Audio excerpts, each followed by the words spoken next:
Wide Angle Conversations, DEI Talks, an initiative of Life by Design with Taruna Aggarwal, raising awareness about the importance of diversity and inclusion and bringing to you insights and best practices from DEI advocates and champions. Hi, welcome to Wide Angle Conversations, DEI Talks. We are in September 2021. I'm your host, Taruna Aggarwal, and I am in conversation with Dr. Tom Verghese. Hi, Tom. Welcome to Wide Angle Conversations. Thank you very much, Taruna. Great pleasure to be here. Thank you, Tom. Let me introduce you briefly, and then we'll get into the conversation. Tom is a cross-cultural coach, consultant, and the founder of Cultural Synergies Australia. He has worked across the globe in his 30 years of consulting. He's an energetic speaker and the author of 4 books. We will talk to him about his books as we start. Tom is Indian by origin. He has been raised in Malaysia and is currently residing in Melbourne with his family for a number of years. Tom participated in the co-creation of the GDEI B2021, the Global Diversity, Equity and Inclusion Benchmarks by the Center for Global Inclusion. I'm so excited to start my conversation. Tom, as I mentioned, you are the author of 4 books. Could you tell us a little bit more about what are the books and what is the area that it covers? Sure. Okay, I might start actually from the first one up to the latest one. So the first one was actually co-authored with 3 other people, and that's called The Pillars of Growth, and it was really like a business development book.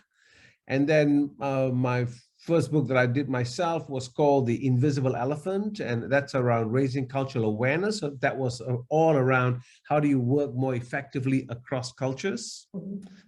That was followed by a book on 25 years on, which was actually a reflection of 25 years of consulting. And it was a collection of all the best reflection pieces that I had written over the years. And the ones that kind of I thought resonated the journey. And my last one was a couple of years ago, and it was called Cultural Agility, Putting Cultural Intelligence into Practice. Okay, wonderful. And where would somebody find those books if somebody is interested in getting them? Oh, they can get it on Amazon, or they can get it on our website. www.culturalsynergies.com. Okay, wonderful. So we will be sharing your website address in our as we write about you, so people can take it from there. Wonderful. Thank you for sharing that, Tom. And so your work has been actually just revolving around culture, cultural synergies, cultural intelligence, and it's got to do with inclusion. Could I just start by asking you on your personal narrative on DEI and what it means to you? Oh, I think that, well, so there are 3 key areas of focus for me. One is diversity, equity, and inclusion. The second part is around cultural intelligence, and the third part is global leadership. Okay. So, so those are my 3 key areas of that. So I kind of, my narrative, of course, around DEI is, so I came into the diversity space via cross-culture, right? So people enter it in different areas. I came to it via culture. So if you think about it, in many of the models, we talk about culture being a subset of diversity, like, which it is, like it's gender, culture, ethnicity, etc. Yeah. I have a view, though, that your culture influences how you look at diversity. So therefore, understanding culture is really important if we want to look at how do we make diversity or rather inclusion more effective. That is so true. So yes, for inclusion, actually, I think one of the things is that you've got to really be open to the different perspectives, right? That is That's where right. things truly become inclusive, Yeah. right? And so, as you're saying, that it is one of the areas that you focus is also on leadership, and it is how to be an inclusive leader. What do you think is the role of leaders in driving the DEI agenda? Oh, I think the role of leaders is critical because fundamentally, in any organization, one tends to look at the leader. So it's really, is the leader modeling the things that he or she talks about? And role modeling is really critical, because as a leader, how does a leader demonstrate inclusion? Do they demonstrate inclusion in the way they run their teams? Do they demonstrate inclusion in who's on the team, who they invite into the conversations, how they make decisions? All that is really around leadership. And I don't look at leadership as a title. It's not about having the title. Leadership is really a mindset. Right. And I think it is the personal narrative, or how strongly the leader himself feels about about culture and diversity and inclusion, that could also help, impact how they drive the agenda of the organization. Of course. Yes. Yes. All right. So what, according to you, are the top qualities for a leader today in today's environment? So as a leader in today's environment, I think it's really important that as a leader, she needs to role model inclusion. So hence, as I mentioned before, who's on the team, who does she listen to, and who does she kind of look at? I think the other aspect that's really important in today's world is that the leader needs to be demonstrating that she listens. So actually having conversations where you're listening, asking for input, and then in many ways demonstrating that you've heard the inputs and actioning something from it. So not saying that you need to do everything that you hear, but you need to be somehow demonstrating, I've heard you, and this is what I am doing, or this is what I'm not doing, based on what I've heard from you.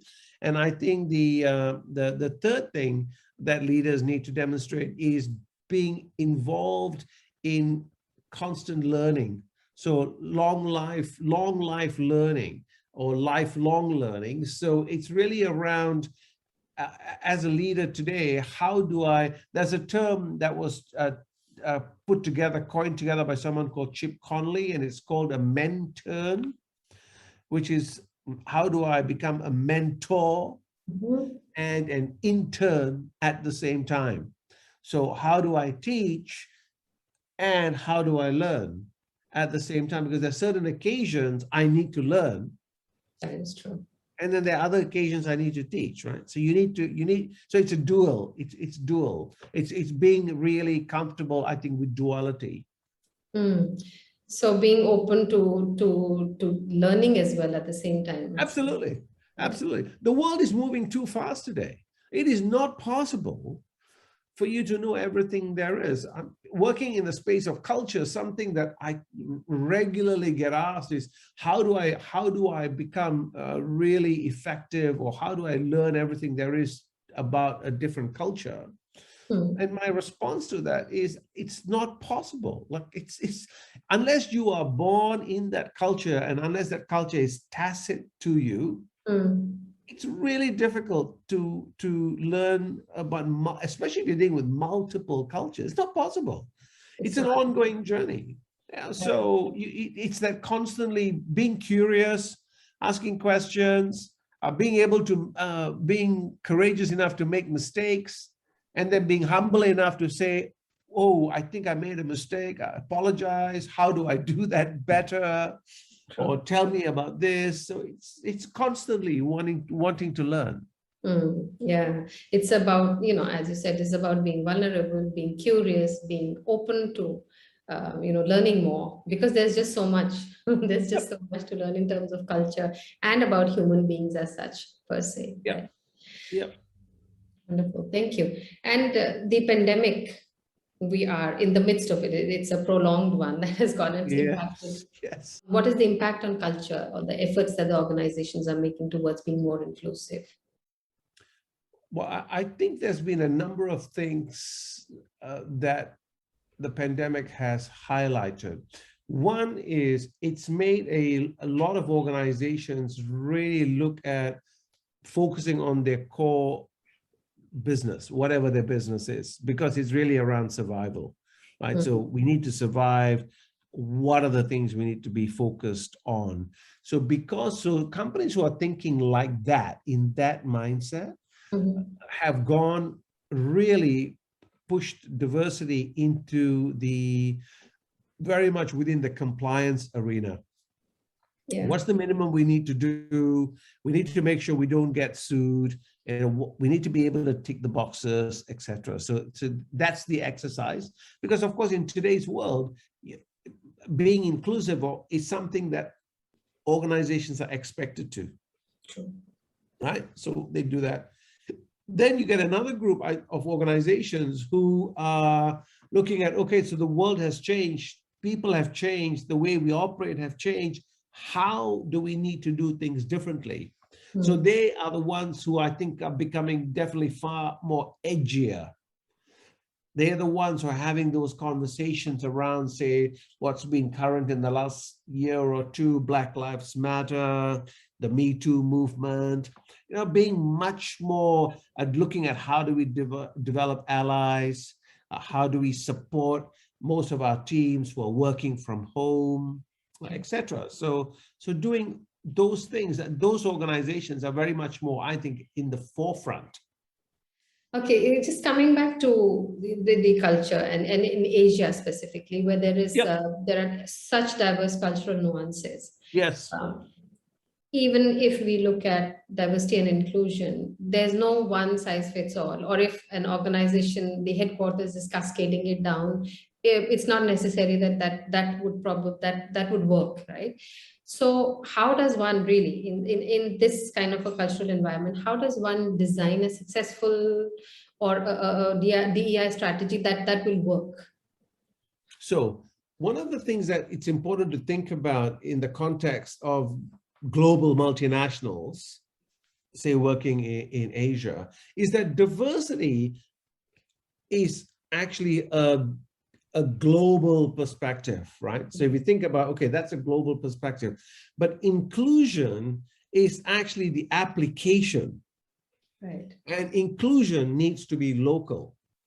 Okay. So you need local practices. You can't just say, we'll do this globally and mandate it. And then have it, that doesn't work. So I'll just give you an example. So in Australia, because I'm based in Melbourne, yesterday was Are You OK Day, all right? So letter R, You OK Day, right? Because it's mental health. And it's a project that was started here, and it's a day when you check in with people, make sure they're mentally okay.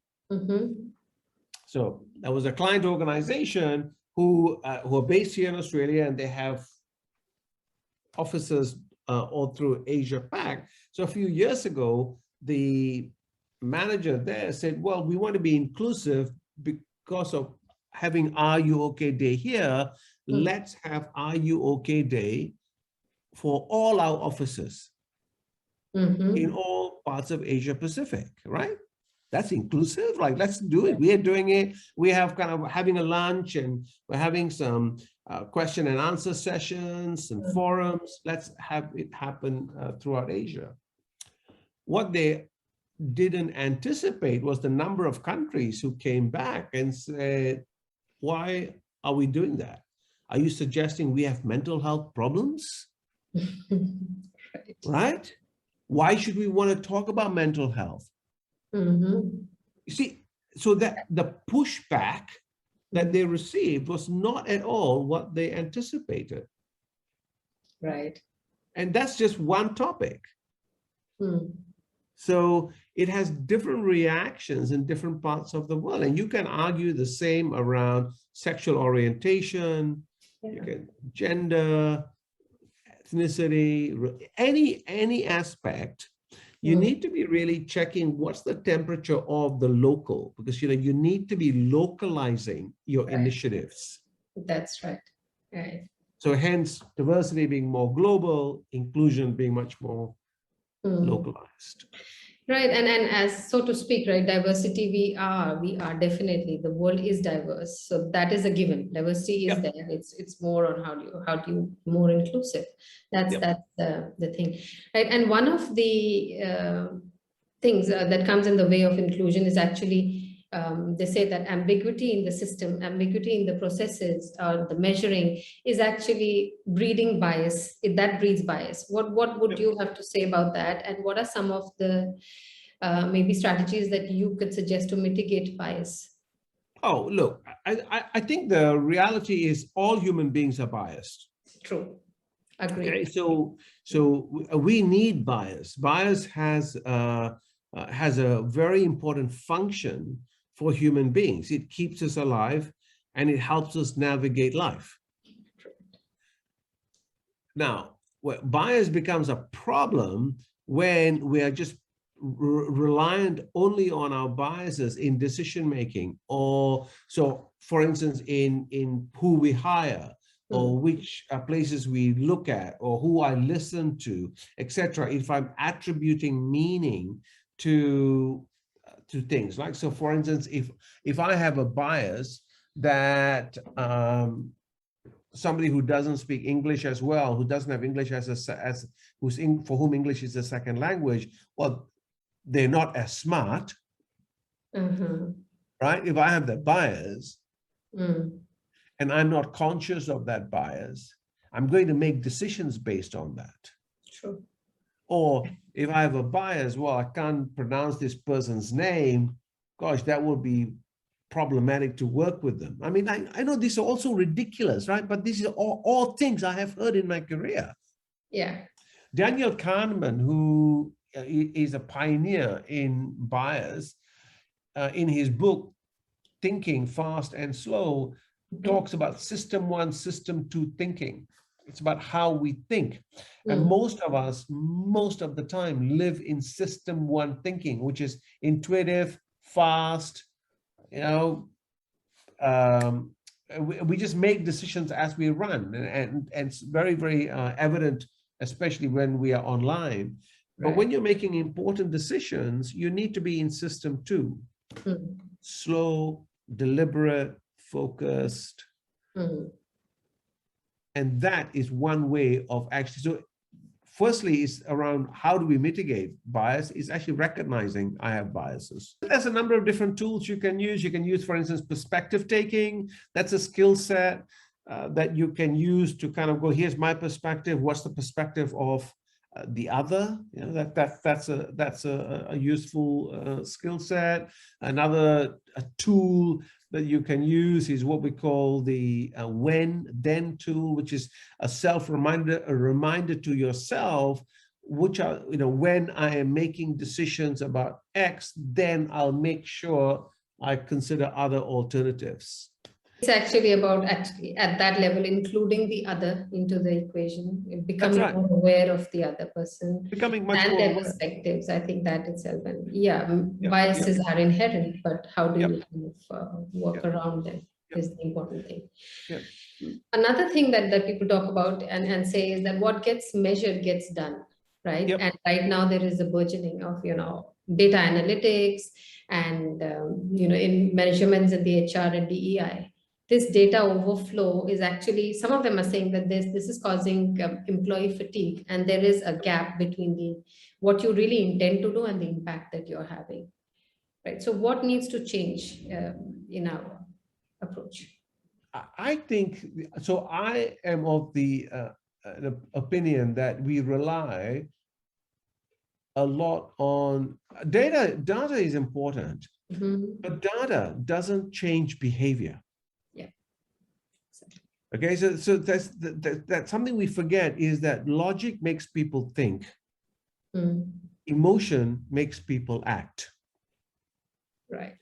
We spend a lot of time in our head, like lots of data, lots of thinking, but not taking any action. So this is exactly the reason you can present a whole number of facts, but it doesn't change anything. So the old head, heart, hands model is really important. Yes, you need data to get people to think differently, raise awareness, okay? But then you also need, especially when it comes to inclusion, exclusion, you need some experiences, which is to engage your heart. Like, so what what does it feel like to be excluded? What does it feel like to be disengaged? So that people get an experiential sense of, because everyone's experienced exclusion at some level, okay? And then you need the skills, right? Using your hands to, okay, what are some of the things I can do? And for me, that is always a useful framework in any form of education.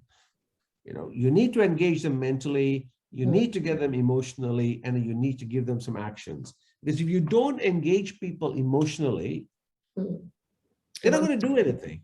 Yeah. That's wonderful. Thanks for sharing that. So it's the head, heart, and hands. That's wonderful. Yeah. Thank you. And Tom, to conclude, I just ask you to tell us about one thing that organizations should start doing and one thing that they should stop doing to advance DEI, whichever stage they are in. Well, I think one of the things, I think something that we have stopped doing, or I think something I've noticed is missing, is organizations need to have a story around why DEI is important to them. Like, what's the story? Okay. You know, because otherwise it's, you know, we need to get X number, you know, here's our target. This is what we want to do. Like, why do we want to do that?